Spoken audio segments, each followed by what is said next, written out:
Attorney General Merrick Garland faced tough questioning by senators on Capitol Hill Wednesday. Garland doubled down on his memo to the Department of Justice asking the DOJ to investigate threats and violence against school board officials. Republicans are among those who accuse Garland of labeling parents who speak out at school board meetings as domestic terrorists. CBN's Tara Mergener joins us with the latest. Well, Gordon and Terry, Garland's memo followed a request by the National School Boards Association asking the feds to step in. The group has since apologized for inflammatory language, but Garland says that has no bearing on the DOJ's stance. This is the second time Garland has appeared on Capitol Hill in 2 weeks. He says he is not just concerned about school board members, but a rising tide of violence against other groups, including judges, prosecutors, and elected officials.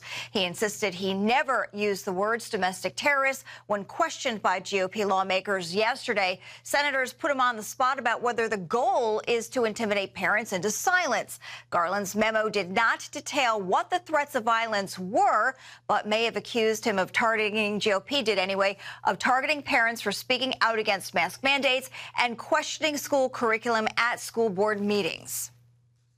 Did you consider the chilling effect that this sort of threat of federal prosecution would have on parents' exercise of their constitutional rights to be involved in their children's education? Don't believe it's reasonable to read this memorandum as chilling anyone's rights. It's about threats of violence, and it expressly recognizes the constitutional right to make arguments about your children's education. And in another new development in the ongoing fight over critical race theory being taught in schools, parents in Loudoun County, Virginia, have been asked to sign a non-disclosure agreement in order to view a portion of the district's new curriculum. The school board has been insisting its equity plan is not critical race theory, Gordon and Terry, but apparently they don't want them to talk about whatever's in there. Well, Tara, let's talk about the timing. It was less than a week after the National Association of School Boards sent its letter to President Biden that the Department of Justice issued its own memo. So what did the senators have to say about the timing? Well, Gordon, Republican senators, including Senator Ted Cruz of Texas and Tom Cotton of Arkansas, excoriated Garland for the memo. It was sent days after the NSBA sent a letter to President Biden calling for the use of measures against parents, including the Patriot Act, which is typically used to combat terrorism. The letter said that some acts of malice, violence, and threats against public school officials could actually amount to terrorism. In the memo, Garland did not detail any specific threats or violence or even offer reasons for the increase in harassment and threats, but some Republicans insist he is politicizing the Justice Department by issuing that memo so soon, which raises questions about whether the Justice Department was directed by the White House, they say. Garland denies that being the case. He did yesterday. By the way, the NSBA president, Gordon and Terry, who signed the letter comparing parents to domestic terrorists, was picked by Biden to serve on a government board that actually tracks student progress. Well, calls are growing louder for the Loudoun County school superintendent and board members to resign. Do you think there's any sign that that's actually going to happen? You know, a lot of people have been anticipating more resignations, and I've been in touch with people in the know. And the word is right now, the superintendent, Scott Ziegler, is holding firm, at least so far. But John Beatty, that's one of the school board members who often does not go along with much of what the others wanted on the board, has now joined a chorus calling on Ziegler to resign. But meantime, Beth Bartz, who already resigned from the board, she was the first one, after the sexual assault allegations came out, she is calling out fellow members on Facebook, including Beatty, saying they all had that same memo in question about the sex assault allegation. And so as pressure increases on all of them, as more details come out, there is a feeling that there are going to be more resignations that are coming down the line. Well, let's get back to specific threats. I mean, I've heard a lot of threats that we're going to throw you out of office, but I haven't heard any threats of physical violence. Was there any incident that Garland could point to that was of concern that would lead to that kind of memo by the Department of Justice? There was not.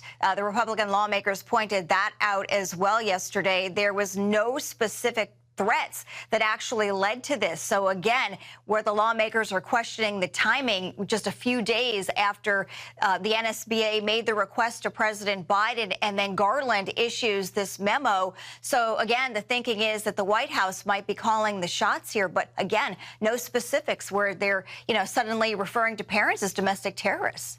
All right. Well, we got a lot of drama on Capitol Hill, and it's obviously turned political, and there's a wonderful election happening next week right here in Virginia and then in New Jersey.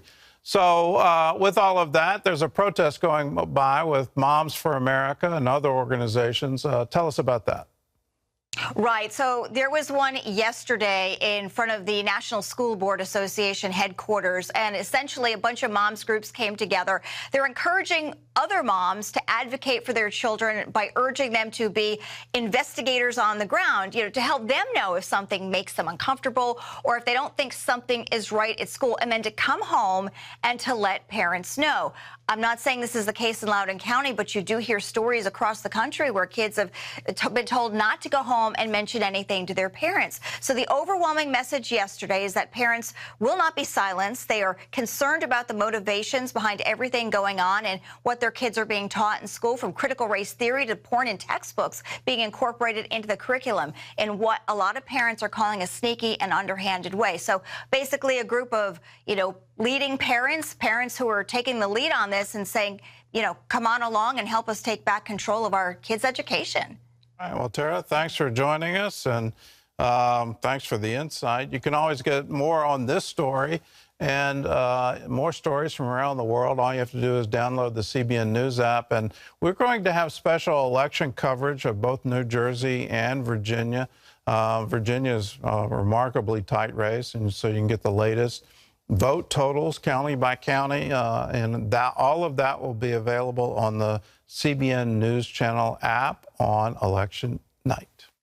Hello, I'm Gordon Robertson. Thanks for watching the video. Be sure to like, subscribe, and hit the notification bell for more encouraging videos like this one.